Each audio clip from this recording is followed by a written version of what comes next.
비잔티움 제국은 과거 로마 제국부터 뿌리가 내려줍니다. 로마 제국이 쭉 오다가 테오도시우스 황제가 죽은 이후로 동서로 분열되죠.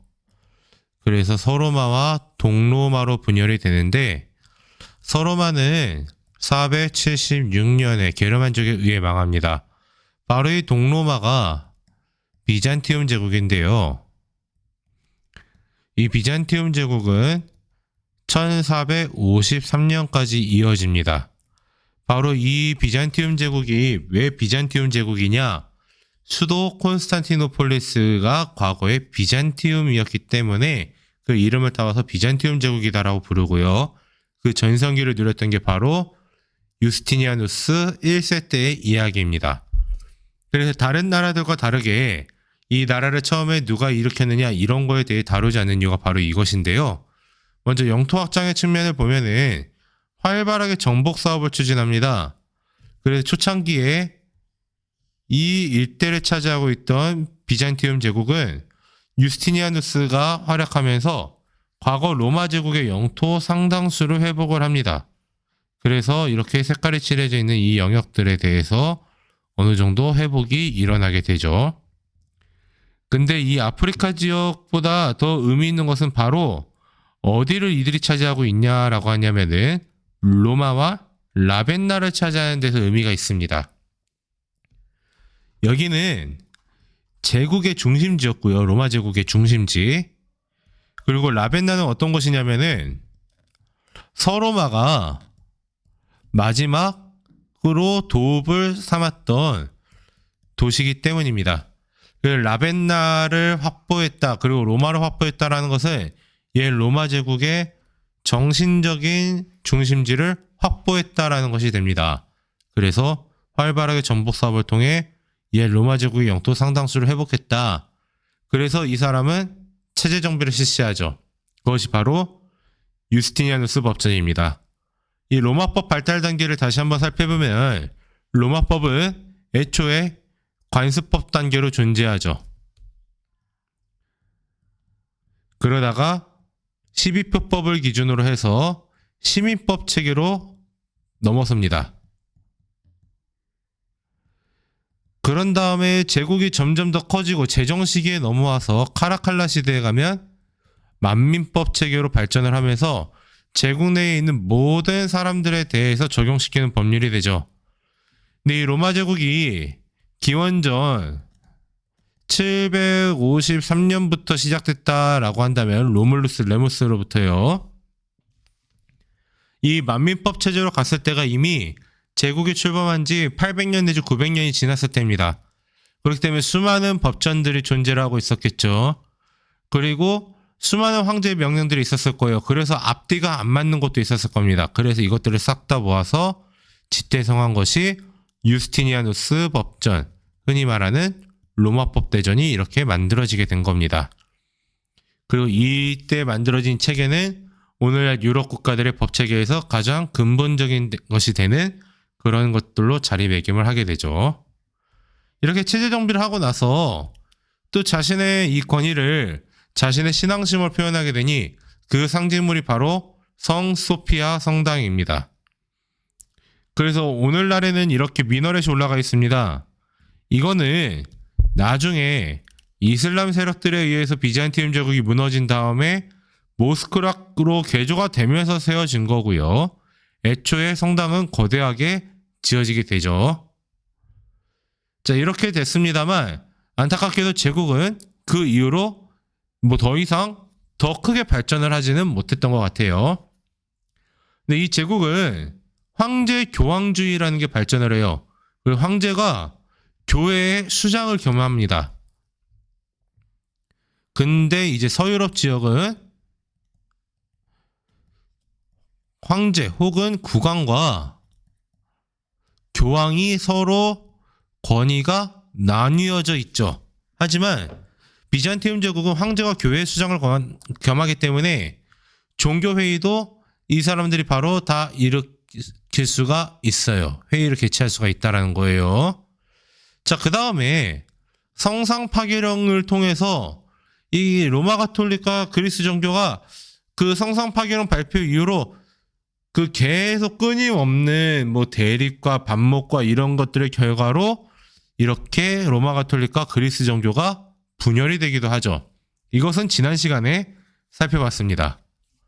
자, 경제적으로는요, 상공업이 매우 발달해요. 특히 수도 콘스탄티노폴리스는 동양과 서양이 만나는 요충지입니다.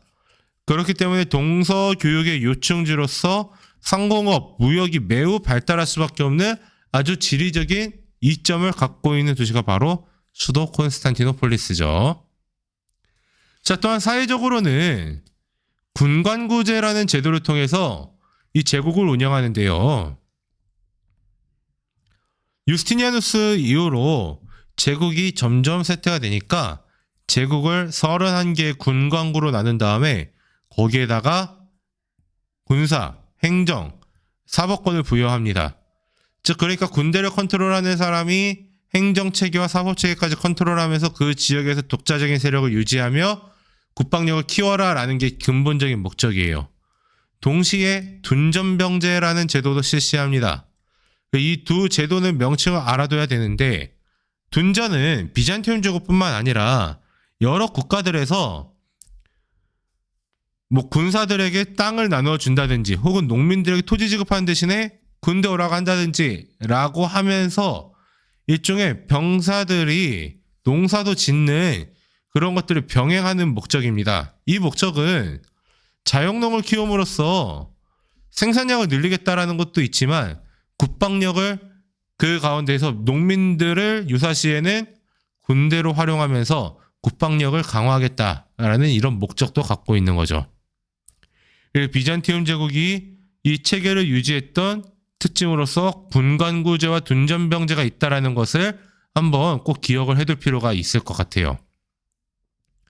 자, 이러한 체계가 있는데 이 나라는요, 유스티니아누스 이후로 발달을 잘 못해요. 그리고 점점 무너지는데 오픈되어 있다 보니까 점점 외부의 침입이 오면서 영토가 축소되고 위기 상황이 출현이 되니까 조금 전에 봤던 이 둔전병제와 같은 제도가 등장하는 겁니다. 네, 이런 제도가 등장하는 이유는 바로 이러한 그 사회적인 문제 때문에 등장하는 건데요. 근데 이게 문제가 아니라 그 다음에 여러 제도들이 또 문제가 될 것 같습니다. 근데 그것만이 문제가 아니었다라는 거예요. 이슬람 세력이 때마침 싸우니까 잠깐 영토 회복했지만 셀주크 티르크가 등장하면서 수도 콘스탄티노폴리스 앞에까지 얘네가 나타나요. 그러니까 큰일 났다 라고 하면서 교황한테 야 우리 같이 이것 좀 막자 라고 해가지고 십자군이라는 게 결성이 되는데 그래서 예루살렘을 되찾자라는 건데 다음 시간에 볼 내용입니다. 근데 이 십자군이 콘스탄티노폴리스 수도를 약탈하면서 아예 제국이 그냥 막 뒤죽박죽 됩니다. 이러는 과정 중에 이들은 셀주크 티르크의 뒤를 이은 오스만이라는 애들의 침입을 받고 이 오스만 제국의 침입으로 인해서 멸망을 하면서 크리스트교 세계에서 이 지역은 이슬람 세계로 변화가 일어나게 되었다라는 특징이 존재합니다. 자, 그렇다면은 이 제국은 이렇게 간단하게 천년의 흐름을 봤는데요. 그럼에도 불구하고 우리가 보는 이유는 이 제국이 남긴 여러 가지 흔적들 때문이겠죠. 문화적으로는 이들은 자신들이 위치한 그리스 지역, 그 다음에 로마인들의 문화, 이거를 결합을 시키고 특히 그리스 정교까지도 같이 결합을 시키는 여러 특징들이 보여집니다. 학문적으로는요, 공용어로 그리스어를 썼다라는 거예요. 자, 참고로 로마 제국은 라틴어를 써요. 근데 비잔티움 제국이 위치한 곳은 오늘날 튀르키예가 있는 곳인데 이 지역은 전통적으로는 고대 그리스의 식민 도시들이 위치해 있던 곳입니다.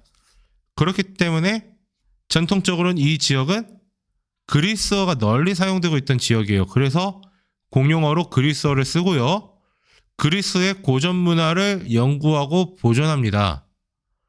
근데 이게 어떠한 결과를 가져오냐면은 당시 서유럽은 신중심 사회가 되면서 인간을 강조했던 이 그리스나 로마의 이런 여러 고전들이 점점 사라지고 없어지고 있었어요. 근데 여기에서 보존되었던 것이 이슬람으로 건너갔다가 다시 서유럽 세계에 전해지면서 서유럽 세계의 문예부흥, 르네상스가 일어나는데 영향을 주게 됩니다.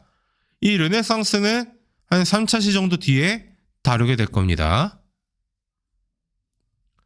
자, 근데 이 비잔티움 제국과 관련해서 의미 있게 볼 것은 바로 건축 분야인데요. 이 돔형의 구조와 내부의 모자이크, 이것들이 의미가 있다라는 가장 기본적인 특징이라는 겁니다. 한번 사진으로 볼게요. 여기는 유스티니아누스가 세운 성 소피아 성당이에요. 매우 중요한 곳이죠. 비잔티움 제국 역사에서 시험 문제 같은 데 맨날 나오고요. 거대한 돔이 세워집니다. 뭐 이렇게 돔형 구조가 계속 이어져 있어요. 근데 옆에 미너렛은 이슬람이 정복한 이후에 세워지는 거니까 그거는 좀 논외로 할게요. 자, 그 다음에 이 위에 보니까 이 성당 안에 있는 모자이크 벽화인데요. 여기 가운데 예수가 그려져 있습니다. 자, 근데 예수가 그려져 있는 이 노란 배경은 다 금박 모자이크를 한 거예요. 예수의 얼굴도 금박 모자이크예요. 그 옆에 제자들 모습들도 다 금박 모자이크인데요. 자, 이거는 약간 좀 슬픈 사연이 있습니다. 이 성소피아 성당은 비잔티움 제국 멸망 이후로는요, 모스크로 바뀌게 돼요. 그렇기 때문에 이 모스크로 바뀌니까 이 크리스트교 성화를 그대로 남겨놓을 수가 없었어요. 그래서 여기에다가 회칠, 쉽게 말하면 시멘트로 싹 다 도배를 해버려서 가립니다. 근데 여기가 오스만 제국이 1923년도에 무너지고 터키 공화국이 등장하면서 이 모스크가 박물관으로 용도 전환이 되고, 그러면서 시멘트로 확 다 칠해버렸던 거를 싹 다 다시 걷어내게 돼요. 500년 만에. 그러니까 이렇게 금박 모자이크가 되어 있는 거는 비잔티움의 흔적이고요. 이렇게 걷어내려고 해도 100% 걷어내지 못했던 이 부분은 이슬람 지배의 흔적으로 이렇게 남아있는 겁니다. 그래서 1500년이 넘는 시간 동안 존재했던 이 모스크는요, 900년은 크리스트교의 성당으로 쓰이다가, 그 이후로 500년은 모스크로 쓰이다가, 그 이후로 100년은 박물관으로 쓰이다가, 튀르키예의 에르도안 대통령에 의해서 다시 모스크로 전환이 됐지만, 여전히 박물관의 그 크리스트교 성화는, 복원된 성화는 그대로 둔 채 모스크로 바뀐 그런 운명을 갖고 있는 것이 바로 이 성소피아 성당이기 때문에 이 내부에 얽혀져 있는 이런 스토리들도 한번 볼 필요 있을 것 같아요. 그러면서 돔과 모자이크 구조라가 굉장히 중요하다는 것은 꼭 받을 필요 있겠습니다. 자, 근데 비잔티움 제국의 문화는요, 비잔티움 걸로만 끝나지 않아요. 여기는 더 동쪽으로 가서 러시아 민족과 같은 슬라브족에게 전파되면서 동유럽 문화권의 토대를 만드는데요. 이 슬라브 문화권은 그래서 여러 국가들을 건국하고 비잔티움 제국의 문화를 받아들이면서 그들의 문화에 동화되는 모습들을 보여줍니다. 그 슬라브족들, 그래서 오늘날 동유럽, 러시아, 발칸반도 이 지역에 거주하고 있는 백인들이 생김새를 자세히 보면은 좀 비슷한 면들이 있어요. 이게 다 슬라브족이라는 민족으로 구성이 되어 있기 때문이에요. 여러 국가가 있지만 어쨌든 민족 계통은 비슷하다라는 겁니다. 그래서 이들이 비잔티움 제국과 교역하면서 이 비잔티움 제국의 여러 문화를 받아들이면서 이렇게 자신들의 문화권을 만드는데요. 대표적인 게 바로 키예프 공국이라는 나라예요. 그래서 그리스 정교를 믿고 있고요. 그리스어를 바탕으로 제작한 키릴 문자를 씁니다. 그리고 여기에 성 소피아 성당이라는 것이 만들어지는데, 여기는 어디냐면요, 이름은 똑같아요. 성 소피아 성당이라고. 근데 우리가 앞에서 본 성 소피아 성당은 콘스탄티노폴리스, 즉 오늘날 튀르키예 이스탄불에 있다면, 여기는 우크라이나 키이우에 있습니다. 키예프라고 불렸었죠. 근데 키예프는 러시아식 표현이고요. 우크라이나어로는 키이우라고 부른답니다. 자, 그래서 여기에 성 소피아 성당이 있고요. 여기에는 성 바실리 성당인데요. 여기는 러시아 모스크바에 있습니다. 근데 똑같이 비슷하게 돔형을 흉내 내려고 했던 것 같아요. 근데 약간 변형은 있죠. 근데 여기도 이렇게 구조가 이렇게 되어 있습니다. 이러한 것들이 다 비잔티움 제국의 영향을 받았다라고 볼 수가 있는 겁니다. 그래서 이 비잔티움 제국에 대해서 한번 살펴보고, 그 영향을 받았던 슬라브 문화권, 오늘날 러시아나 동유럽 지역의 문화권까지도 쭉 살펴봤는데요. 다음 시간에는 이제 그 서유럽 세계가 종교라는 목적하에 군대를 일으키는 모습을 볼 겁니다. 바로 십자군 원정인데요. 자세한 내용 우리 다음 시간에 같이 한번 살펴보도록 하겠습니다.